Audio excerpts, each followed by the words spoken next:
Welcome back बच्चों। हम लोग लास्ट क्लास में गॉस लॉ के बारे में डिस्कशन कर रहे थे। बहुत सारे एप्लीकेशंस ऑफ गॉस लॉ पे चर्चा किए। और भी डिफरेंट एप्लीकेशंस पॉसिबल है, लेकिन एक लमसम आइडिया मुझे देना था आपके कोर्स के पॉइंट ऑफ व्यू से, वो मैंने दिया। तो आज हम क्या करते हैं कि गॉस लॉ को कुछ रिमार्क्स के साथ कंक्लूड करते हैं, कुछ इंपॉर्टेंट पॉइंट्स बता के इस गॉस लॉ वाले चीज को कंक्लूड करते हैं, समाप्त करते हैं।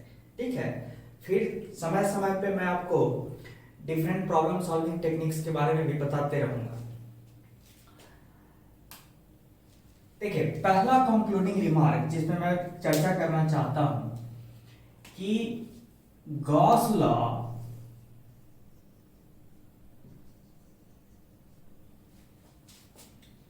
is valid only for those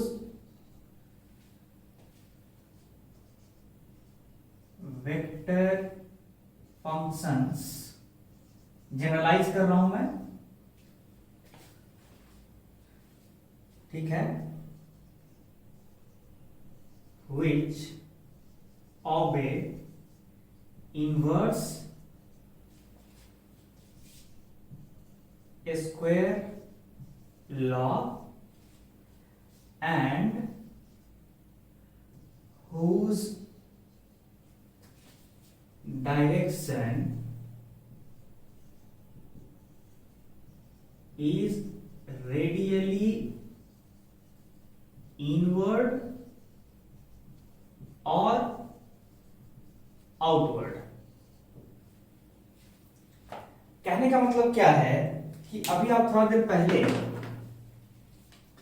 पिछले लेक्चर में आप क्या पढ़े थे कि गॉस लॉ क्या कहता है, एक क्लोज्ड सरफेस एस पे dot product of vector E dot ds क्या देता है, Q enclosed by epsilon naught. ठीक है, मेरा कहना है कि let us take a closed surface, एक चार्ज क्यू है।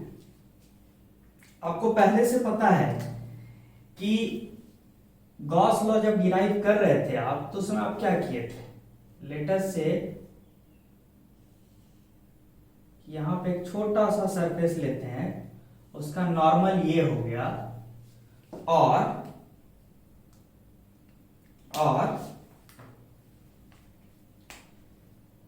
इस Q की वजह से अगर Q पॉजिटिव है तो इलेक्ट्रिक फील्ड इधर था, और सरफेस का मैग्नीट्यूड ds है, एंगल जो है इलेक्ट्रिक फील्ड और नॉर्मल टू द एरिया के बीच थीटा है, और चार्ज Q की दूरी सरफेस से r है।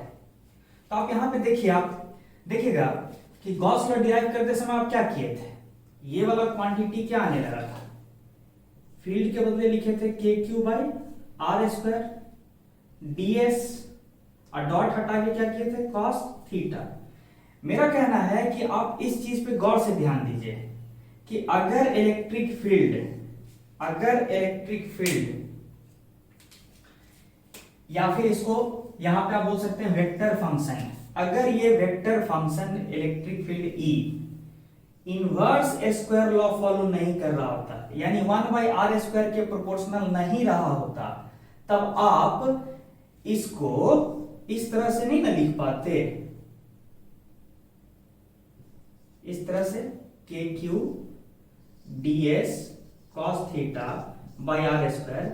अगर 1/r स्क्वायर के प्रोपोर्शनल इलेक्ट्रिक फील्ड नहीं रहा होता, तब आप तो ऐसे नहीं लिख पाते, और ऐसे नहीं लिख पाते तो फिर आप ये चीज क्या होता है, ये तो सॉलिड एंगल होता है ना। अगर 1/r स्क्वायर के प्रोपोर्शनल इलेक्ट्रिक फील्ड नहीं रहा होता, तब इस टर्म को आगे ऐसे नहीं लिख पाते, ऐसे नहीं लिख पाते, तो ये फिर सॉलिड एंगल नहीं बन पाता। तो तब तो जो आप डिराइव किए थे कि पूरा सॉलिड एंगल क्या था, KQ इंटू 4 और क्या आया था, ये Q बाई एप्सिलॉन नॉट, ये सब डिराइव कर चुके हम लोग पहले। बस आपको ये याद दिला रहे हैं कि अगर ये 1/r स्क्वायर टर्म नहीं आया होता ना इलेक्ट्रिक फील्ड के एक्सप्रेशन में, तो फिर हम इस चीज को फिर सॉलिड एंगल भी नहीं बोल पाते। और सॉलिड एंगल नहीं बोल पाते तो फिर इसको सम करके 4 पाई भी नहीं लिख पाते। 4 पाई कैसे आया था? 4 पाई ऐसा ऐसा हरकत पूरे सरफेस पे करना था ना, ये वाला समेशन पूरे सरफेस पे। तो मेरा शॉर्ट में कहना है कि जो गॉस लॉ है उसी तरह के वेक्टर फंक्शन या फील्ड पे लागू होता है जो कि इनवर्स स्क्वायर लॉ फॉलो करता है। Inverse square 1/r²। अगर ये टर्म नहीं आएगा तो फिर हम आगे प्रोसीड नहीं कर पाएंगे। दूसरी बात कि ये जो वेक्टर फील्ड है या वेक्टर फंक्शन जो है, इस केस में इलेक्ट्रोस्टैट्स में इलेक्ट्रिक फील्ड है, लेकिन हम जनरल करके बात कर रहे हैं। ये जो वेक्टर फील्ड है या वेक्टर फंक्शन है, इसका डायरेक्शन या तो सोर्स से रेडियली आउटवर्ड या रेडियली इनवर्ड होना चाहिए, तभी ना आप ये एंगल थीटा यहां पे यूज कर पाइएगा, और तभी ना आप ये वाले टर्म को क्या बोल पाइएगा? सॉलिड एंगल, और तभी ना आप सम करके 4 पाई ला पाइएगा।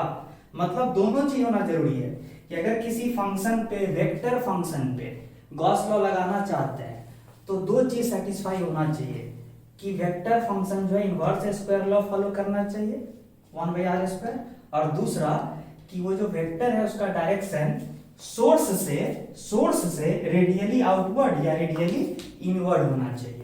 ठीक है, ये एक वेरी वेरी इंपॉर्टेंट पॉइंट है। अगर कोई दूसरा फंक्शन होता, मान लीजिए इलेक्ट्रिक फील्ड किसी दूसरे पार्ट ऑफ यूनिवर्स में इस टाइप से फॉलो होता है, सम नंबर k/r, मान लीजिए ये होता है इलेक्ट्रिक फील्ड, या फिर ये होता है k/r।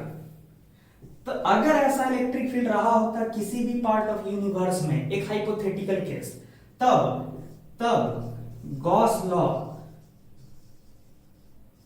वहां पे वैलिड नहीं होगा, not valid. Very very important.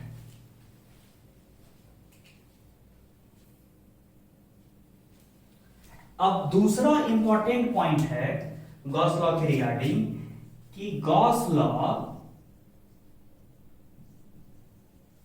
is valid even for a moving charge। मतलब मान लीजिए कि एक चार्ज है Q और वो कुछ सर्टेन वेलोसिटी v से मूव कर रहा है।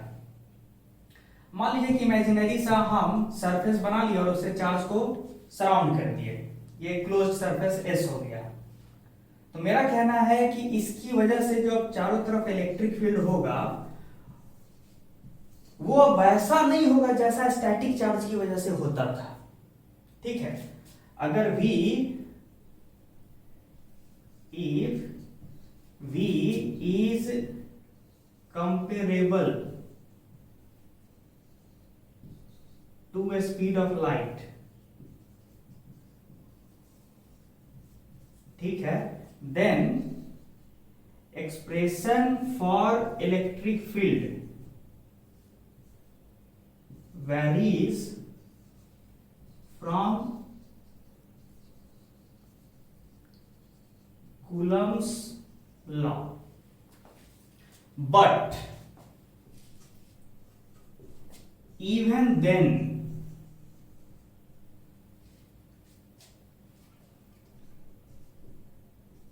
it is found that Gauss law is valid। मतलब चार्ज मूव कर रहा है और तब भी अगर आप इसको सरफेस एस से कवर कर दीजिएगा और हर जगह इलेक्ट्रिक फील्ड का डॉट प्रोडक्ट सरफेस के साथ लीजिएगा, ठीक है, सरफेस के साथ पूरे सरफेस पे ये ds E dot ds E dot ds पूरे क्लोज सरफेस पे कीजिए, तब भी जो है E dot ds over complete surface S क्या निकल के आएगा? Q enclosed by epsilon naught। Although here charge is moving and इस चार्ज की वजह से जो इलेक्ट्रिक फील्ड है उसका एक्सप्रेशन अभी आप ये नहीं लिख पाइएगा, क्या चीज? KQ by R² r cap.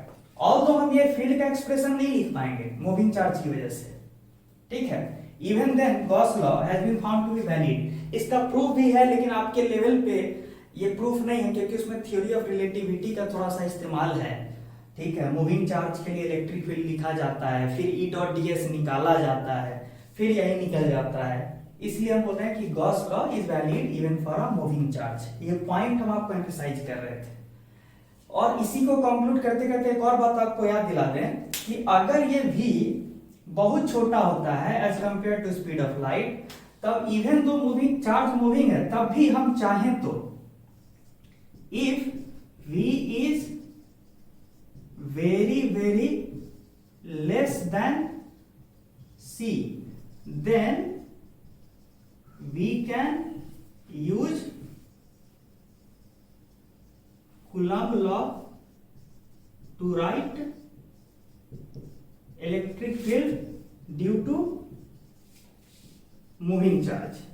अगर ये चार्ज मूविंग है लेकिन बहुत छोटे स्पीड से मूव कर रहा है, तब हम अप्रोक्सीमेटली Coulomb लॉ वाला एक्सप्रेशन यूज कर सकते हैं फॉर इलेक्ट्रिक फील्ड। ये ऐसे जाते जाते आपके दिमाग में रिमाइंडर के तौर पे दे रहे हैं, ठीक है, कि ये आप कर सकते हैं, ठीक है।